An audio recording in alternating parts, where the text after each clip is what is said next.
वही हुआ दोस्तों, जो कयास लगाया जा रहा था कि सीएम कौन बनेगा उसी को सीएम बनाया गया है। क्योंकि बीजेपी का एक राजनीतिक रही है, जो ज़्यादा जहर उगलता है उन्हीं को सीएम की पद दी जाती है। और आज तो बंगाल का सीएम ने शपथ ले लिया है, कोई भेदभाव नहीं करेगा, कोई जाति पात नहीं करेगा। इस शपथ आप लोगों ने देखा और सुनिए इस वीडियो को। আমি শুভেন্দু অধিকারী ঈশ্বরের নামে শপথ করিতেছি যে বিধি দ্বারা স্থাপিত ভারতের সংবিধানের প্রতি আমি অকৃত্রিম নিষ্ঠা ও আনুগত্য পোষণ করিব।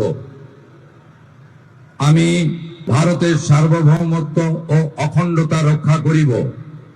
পশ্চিমবঙ্গ রাজ্যের মুখ্যমন্ত্রী রূপে আমার কর্তব্যসমূহ নিষ্ঠাপূর্বক এবং বিবেকসম্মতভাবে নির্বাহ করিব এবং ভয় বা পক্ষপাত, প্রীতি বা বিদ্বেষ রহিত হইয়া সকল শ্রেণীর জনগণের প্রতি সংবিধান ও বিধি অনুসারে ন্যায় আচরণ করিব।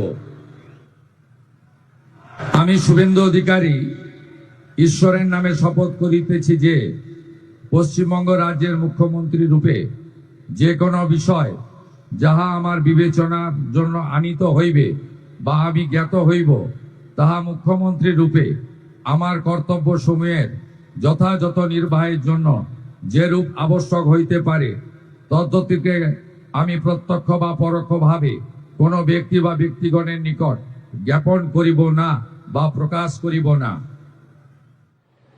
दोस्तों इसी तरीके से सब सीएम, सब एमएलए, सब सांसद संविधान की शपथ लेते हैं।